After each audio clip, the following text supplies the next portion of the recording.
Hello and welcome to another episode of A Conversation with Carl. Please like, follow, and subscribe for the latest content. Today, I am very excited to welcome travel podcaster and writer Amanda Kendall. Amanda has spent 2 decades discussing travel and publishing posts on her awesomely named site, notaballerina.com. In 2016, Amanda founded and has since been hosting the Thoughtful Travel podcast. She's based in Perth, Western Australia. Welcome, Amanda Kendall, to the conversation. Thank you very much, Carl. It's lovely to be here. Thank you so much for doing this. So my first question is, what sparked your interest in travel? Oh, yes. Well, I can blame my parents for that one. So they had not travelled much. They grew up in country Western Australia. But when my sister and I were 9 and 7, my mum got it into her head that she wanted to see Europe and she wanted to see it properly because she had a feeling one of us would live there someday. Like, I don't know how it's a self-fulfilling prophecy. This came true, but probably because she and my dad took us travelling in Europe for 6 months in a camper van, a motorhome. Here in Australia, we have this lovely provision called long service leave. So my dad had been working for the bank for decades and he was able to have 6 months off work but paid. So off we went. It was a very budget kind of trip, but I think that was what gave me first of all, the desire to travel and, be seeing lots of new things and new languages and new places and new people, but also to do it like in a slow budget kind of way. I've never been one for luxury, etc. And that's definitely because of those routes when I started off traveling at the age of 9. Does your sister live in Europe today? No, she does not. Yeah. She hasn't traveled as much as I have, but I lived in Europe for a few years, Okay. and yeah. Oh, so you did? Okay. Yeah. So it was one of you. Yeah, okay. Because I know you So said my your mum was mother. right. Yeah, okay. Um, Mums are always I right. love- That's the thing. They are. I love the name of your site, notaballerina.com. I could tell the story, but I think you should tell us how that name came about. Yeah, that's another thing out of my childhood. I guess that's a recurring thing. I'm a bit sentimental and nostalgic. So when I was young, very young, I was a real reader and loved to be read to. And my grandmother used to tell the story. She reckoned I was 3 years old. It seems improbable to me, but I don't remember anyway. And I was dancing around her living room down on the farm. And she said to me, "Oh, Amanda, you could be a ballerina when you grow up." And apparently I was quite upset by this idea. And I turned to her and said, "No, Nan, I'm not going to be a ballerina. I'm going to be a writer." And so then when years later I started my blog, which was like a travel writing blog, I decided to call it Not a Ballerina because I was a writer, not a ballerina. So did you stop dancing after that, or Yeah. did you continue dancing? I was never a good dancer. My grandmother was just much too kind. When you talk about thoughtful travel, what do you mean? Yeah, so I think it means many things and it can be different to everyone, but I like the idea that we just stop and think a little bit before we travel, while we're traveling and after we travel as well, just to kind of make it a more meaningful experience both for ourselves and for the places we go, that we're not kind of doing, do no harm, maybe leave a place better than we found it, all those kind of things. So it's just stopping to think. I noticed after I'd done a lot more traveling and lived abroad and stuff that travel had changed me in some really positive ways. And that's when I started to think about, how is that and how can we be a bit more intentional and travel more thoughtfully? And then over the years, realizing the impact we can have both positive and negative when we travel. So kind of a big bunch of things go together to make up this idea of being a more thoughtful traveler. Well, you could be going on vacation, or you could be going to help, or you could be going to learn. 100%. You could be just going for like a 3-day trip. I sometimes go on a work trip here in Western Australia to somewhere in the country and I'm running a workshop, but I still think there's a way to be a thoughtful traveler when I do that. Or, if I'm going on a long trip, I'm going somewhere to live or teach or volunteer, or I'm just going on a holiday, you can still add some thoughtfulness to it for sure. So as you say, when you go on a holiday, what are you looking at? When you get there, So what we call a vacation in America. Yes, let me call it a vacation for you. You So can if I call it was- a holiday. Yeah, I think I can't remember to stick with vacation. If I'm planning a trip, I don't plan in great detail, but I also know that some people like to plan out, every day in great detail. Absolutely up to, the individual taste. That's fine. But things I'll look at are things like traveling traveling a little more slowly where you can. So, for example, not saying, okay, I've got 1 week, I'm going to go to 4 different capital cities in Europe and spend a day, day and a half in each of them, because you won't really enjoy any of them. And I know there's you feel you want to get the most out of your trip. I understand that. And I know, especially in the US, there's, often very limited paid time off. So, that makes it harder. But I would 1,000 times say go to 2 cities and really get to know them a bit better instead of 4 where you just scratch the surface and are so busy and so rushing so much. So I tend to try and stick to just, 1 or 2 places when I'm traveling. So that's the key thing. And then thinking about like where my dollars are going or, however I'm spending my money. For example, if you're always staying in big chain hotels, especially perhaps in Asia or probably also in South America or Latin America, a lot of that money is going straight back to a big, billionaire owner of those hotels. And instead, if you kind of look around and find some, more local accommodation, it still might be, luxurious if that's what you're after or whatever, but your money might then be able to stay in that community and be, giving back rather than taking away. So those are like 2 of the big things I look at. And then above all, I just try to like add spontaneity and time for chatting with a local person that you bump into or discovering, a museum that you didn't know about, but a person who's staying at the same place as you recommends, or, just not being too locked into a really set itinerary and being free to follow things that are really interesting to you. When I go to a foreign country, the very first thing I like to do is go to a supermarket. Perfect. Yes. And because I think that's where you get to see what the food that everyone's eating, what everyone's doing, what they're buying. You really get a sense of what's going on in that community. Absolutely. I probably always go to supermarkets, probably too much, but also I like to sort of stay sometimes in self-catering places. So then a supermarket's important. But I was in Bangkok last year, met up with a friend of mine who lives in the US usually. And we had a half day free. We were there for a bit of a work conference, but we had a half day free. And she's like, right, let's go to the supermarket. And we had the best afternoon. And she had lived in Thailand before, so she had particular tastes of snacks and things and soups and sauces she wanted to take home. And we ended up with a trolley full of amazing Thai food and stuff. And one of the best afternoons I've had in a long time. And, it's not just those things. You get to see, what fruit and vegetables are popular here, or what kind of people are at the supermarket, doing their normal everyday shopping lives. What's the tech like here? So many different things that you can look at. So much fun. So yeah, I think that supermarket's a great tip. You just mentioned traveling with a friend, and surviving travel dramas can be created by friends. So how do you pick somebody to travel with, and how do you know you're going to be on the right vacation that is not going to turn into a nightmare? Yeah, because it can't it? So this is a really tricky thing. I think you really need to understand your own kind of travel personality. Are you a person who gets up early in the morning, or do you prefer to sleep late?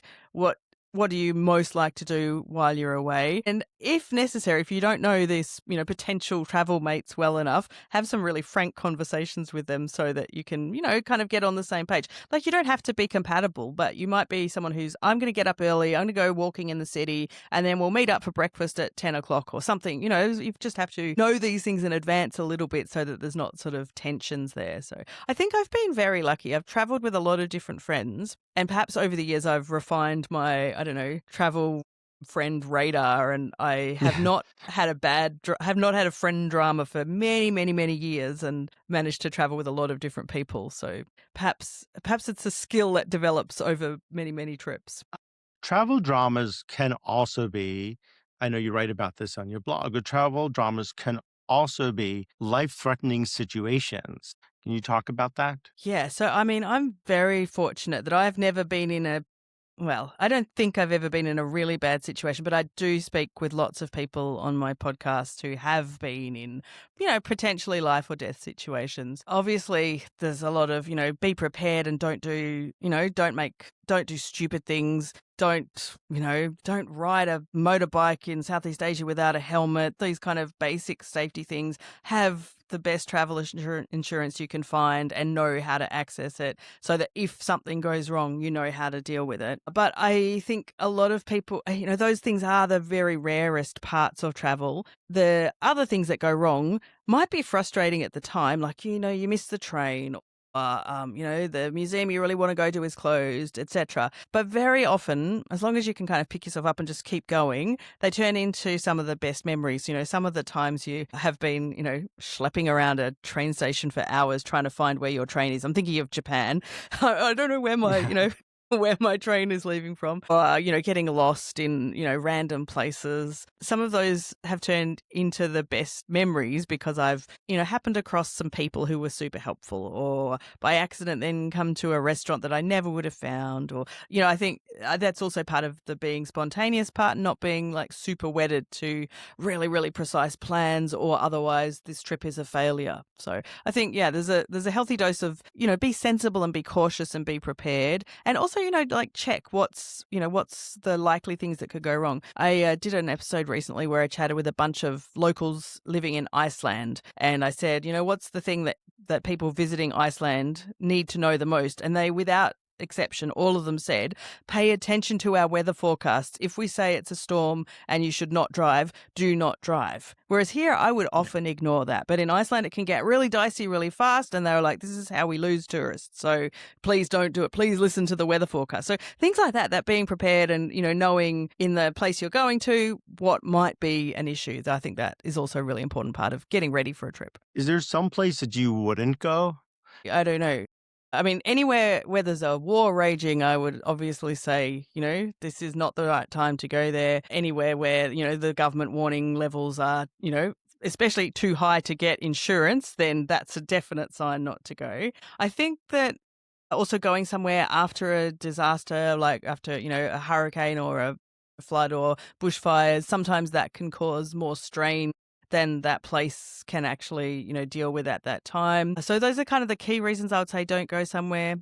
Sometimes people say, don't go to a place where you really disagree with the government. But I mean, I think all of us disagree with our own governments at some stage or other. So then we couldn't even live where we are. And I think there's some value to getting to know a place even when you disagree with some of the values of the government, because you might be able to, meet people who, want to know something more about what it's like to live where you're from, or it just gives you some more nuanced perspective to understand, what you might be arguing against or whatever. Well, that's the point of my podcast, is to have conversations with each other, because so many of us are in bubbles and we're not talking to each other. And going to a place, even if you disagree, I think there is, as you said, I don't think there is a government that we 100% agree with. And I don't think that anyone should agree with their government 100% of the time, probably. So you have a book club. So talk about your travel book club.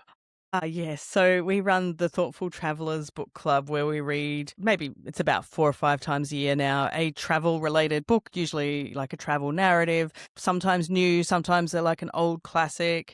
And we started actually back in 2020 when COVID struck and we were, traveling less. I thought now's a good time to get stuck into that. We often will have the author on if it's a, recent book, to talk about it as well. And it's a great way to kind of just, open up another whole realm of travel stories to my audience and to me as well. When you're in a book club, you have to read the book by a certain date. So it's great to keep me on track with my kind of travel reading as well. So there's lots of fun. Accountability. Yeah. Exactly right. There's nothing better than accountability for your podcast, because everyone is waiting for you. If you don't read the book, we're in trouble. Absolutely. Look, I can tell you, after 10 years of podcasting, accountability is like the reason I am still here, because I put an episode out every week. And if I don't, I get messages on Instagram or in my Facebook group saying, hello, where's this week's episode? Or sometimes they're nicer and they're like, are you okay? Because they expect it. I should have put an episode out. So to avoid that, I keep the episodes coming out and I read the books for book club. So that's great. So we talk about women in travel going to places might not be safe, or how to navigate through that. Yeah, sure. So I think, especially, I mean, I travel often as a woman with my child. I mean, now my child is 6 foot, so it's not as bad as it used to be. I feel like he can kind of be a protector to me as well. He's 16. But for many, many years, I traveled with a small child, similar to traveling solo as a woman, but with an extra kind of, an extra worry.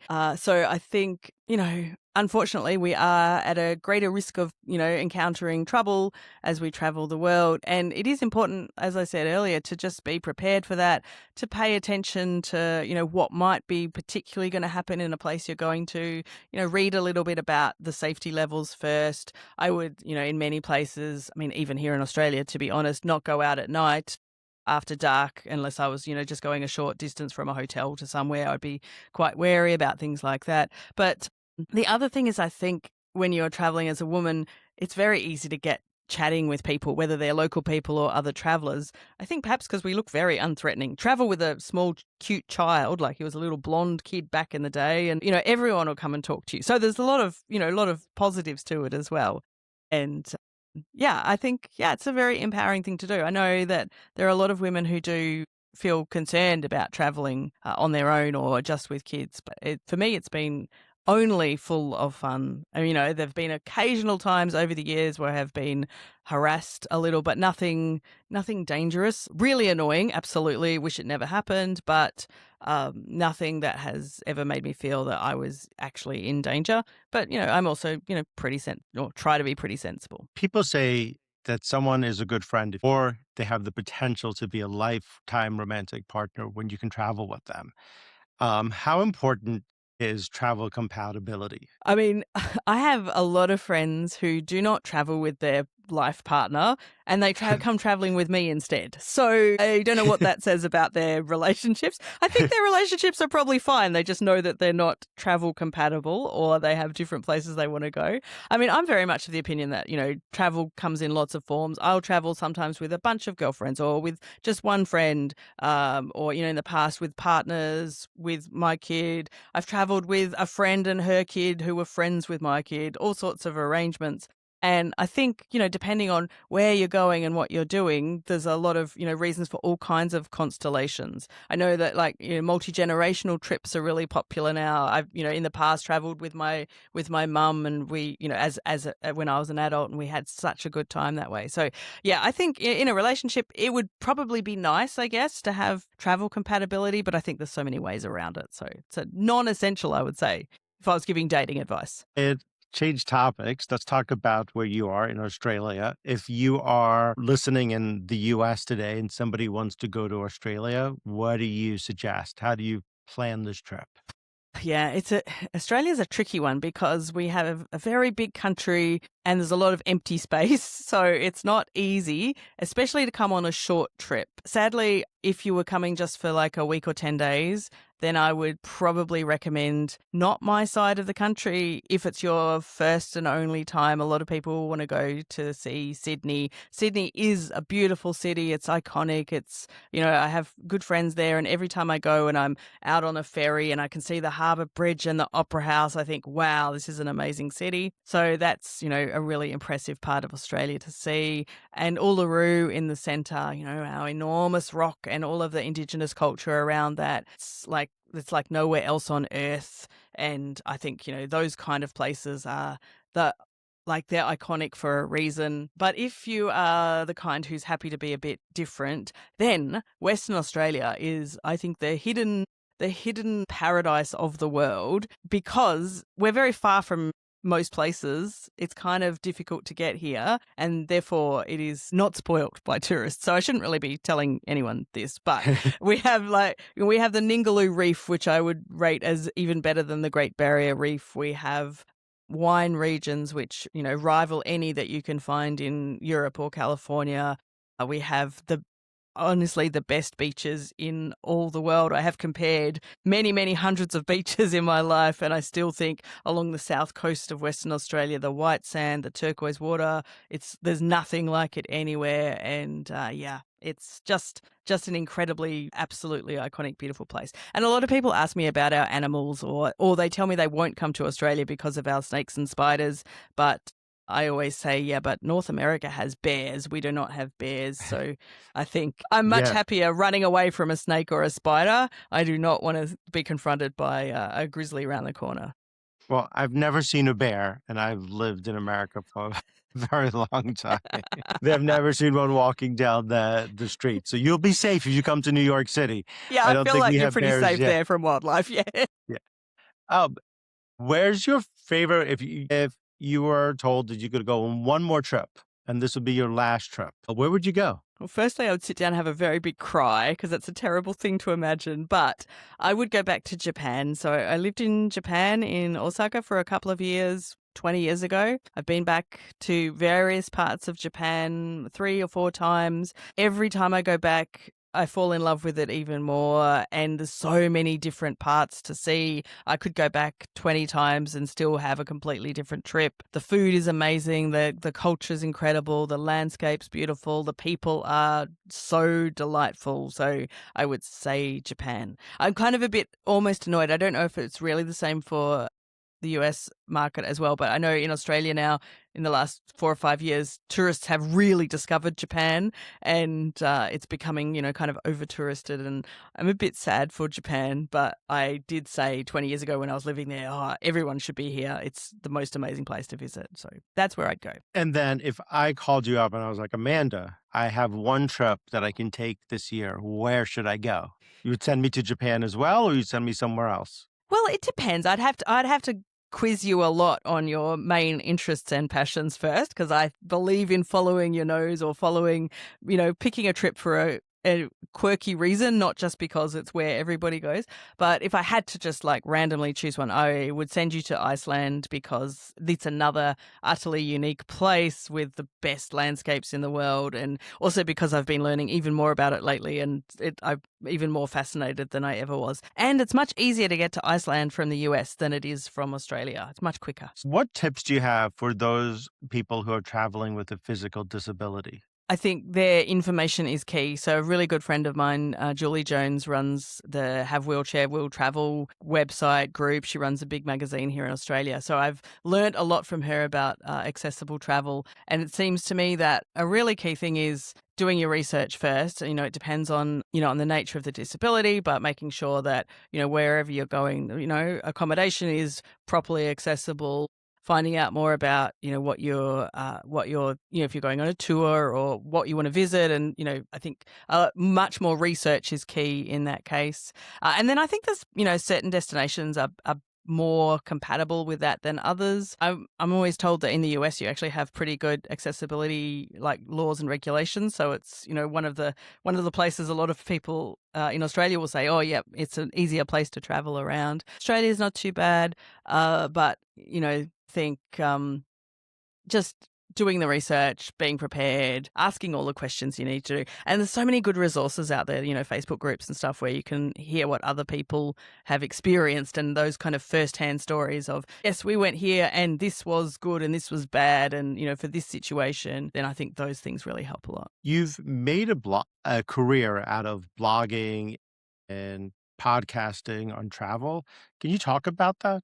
Yeah, so as you know, I wanted to be a writer when I was apparently 3 years old. So I've always had this creative bent, and I just am very persistent and dogged at not giving up on these things. So I've managed to get in early into each of these kind of areas when blogging was new, when podcasting was fairly new. 10 years ago, there weren't not many travel podcasts out there. So I think finding a kind of a niche that works for me, something that I can sustain, that I still love, 10 years on, I still get excited every time I make a podcast episode. And I've also managed to kind of like use those skills in other places. So I lecture at the university here in podcasting because, I have the experience and I have the teaching background that I can be, the podcasting lecturer and, helping this whole new generation of people start really, really cool podcasts. So I think having this background running through all my life and adding bits and pieces to that career has been, I think I'm very lucky. I never feel like I'm working. I'm nearly always working, but it doesn't feel like it to me because all of the things I do just feel, like fun and rewarding. Well, they say when you do what you love, you're not really working. Absolutely. Yeah. Yeah. But I sometimes think, hang on, And maybe I should have a day off. does your son still travel with you, or are you traveling a lot? A bit of both. I mean, for if I'm on a work trip, then it's just me, but he loves to travel, and I think I have probably brought him up to leave me in the next few years, and he'll probably live goodness knows where, somewhere else around the world. But he loves to travel. Towards the end of last year, we went to Seoul, South Korea together.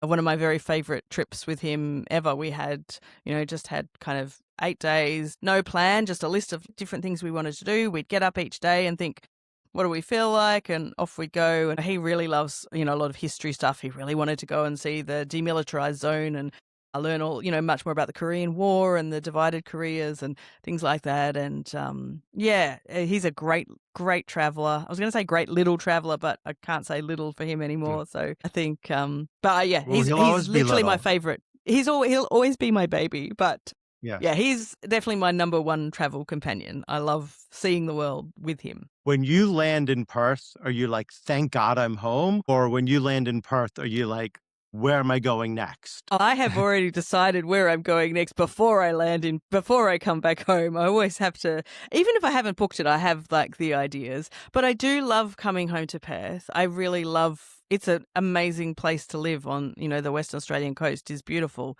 So there's pros and cons to both. And I have, lived abroad for stints. I think in the future, I'll probably spend, once my son is not in school, not a school age kid anymore, I'll spend longer times abroad. But I love coming back here as well. It's a beautiful place. So it's kind of it's a happy medium, I suppose. But I've always got new And ideas.